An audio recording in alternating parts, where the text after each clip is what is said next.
Hello friends, எல்லாருக்கும் வணக்கம் and welcome back to our channel. Stay tune with Ray. இன்றைக்கி நம்ம சேனலில் ரொம்பவே வைரலாகவும் இப்போ ட்ரெண்டிங்கில் போயிட்டுருக்க டால்கோனா காஃபி எப்படி செய்கிறதுன்னு பார்க்கலாம். இந்த டால்கோனா காஃபிக்கு நான் இன்றைக்கி 1 டேபிள் ஸ்பூன் அளவுக்கு காஃபி எடுத்திருக்கேன். அதுக்கு 2 டேபிள் ஸ்பூன் அளவுக்கு சுகர் எடுத்திருக்கேன். சுகர் வந்து நீங்கள் எவ்வளோ தேவைப்படுதோ அந்தளவுக்கு அட்ஜஸ்ட் பண்ணிக்கலாம். ஒரு 3 டேபிள் ஸ்பூன் போல் தண்ணி கொஞ்சமாக சூடு பண்ணி எடுத்துருக்கேன். வெதுன்னு இருந்தாலே போதும். இது மூணையும் மிக்ஸ் பண்ணிவிட்டு இந்த மாதிரி ஒரு விஸ்கில் நல்லா பீட் பண்ணிக்கிறேன். இந்த மாதிரி நீங்கள் வந்துட்டு எக்கு பீட் பண்ணுற விஸ்க் இருந்துச்சு அப்படின்னா எல்லார் வீட்லேயும் அது வந்து ஈஸியாக இருக்கும் இல்லையா? அதில் பண்ணுறீங்க அப்படின்னா கொஞ்சம் டைம் எடுக்கும். எனக்கு 30 செகண்ட்ஸ் கழிச்சு இந்த மாதிரி நிறையா இருந்தது. கரெக்டாக 1 மினிட் கழிச்சு பார்த்திங்கன்னா கொஞ்சம் க்ரீமியாக இருந்தது. நான் ஒரு 2 மினிட்ல வந்து எனக்கு இது ரெடி ஆயிடுச்சு.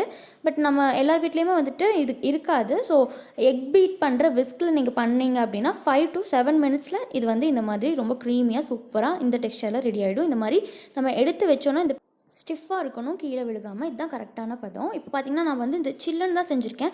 உங்களுக்கு தேவைப்பட்டால் இது வந்து சூடான பாலில் நீங்கள் மிக்ஸ் பண்ணிக்கலாம். நான் வந்து பால் சூடு பண்ணி ஆற வச்சுட்டு ஃப்ரிட்ஜில் வச்சு எடுத்திருக்கேன். ஸோ வந்து சாப்பிட ரொம்ப சில்லுன்னு ரொம்பவே நல்லாயிருக்கும். அதுக்காக ஸோ நீங்கள் இதை எப்படி வேணாலும் சர்வ் பண்ணலாம். இது பால் ஊற்றுனதுக்கப்புறமா அந்த கிளாஸில் வந்து 3/4 அளவுக்கு மட்டும் பால் சேர்த்துட்டு மீதி இருக்கிற அந்த கால் பகுதியில் வந்துட்டு நம்ம எடுத்து வச்சுருக்கிற காஃபி மிக்ஸ் இதை வந்துட்டு ஆட் பண்ணிக்கலாம். இதுக்கு மேலே இன்னும் எக்ஸ்ட்ராவாக அழகுபடுத்துறதுக்காக காஃபி வந்து தூவி சேர்த்துருக்கேன்.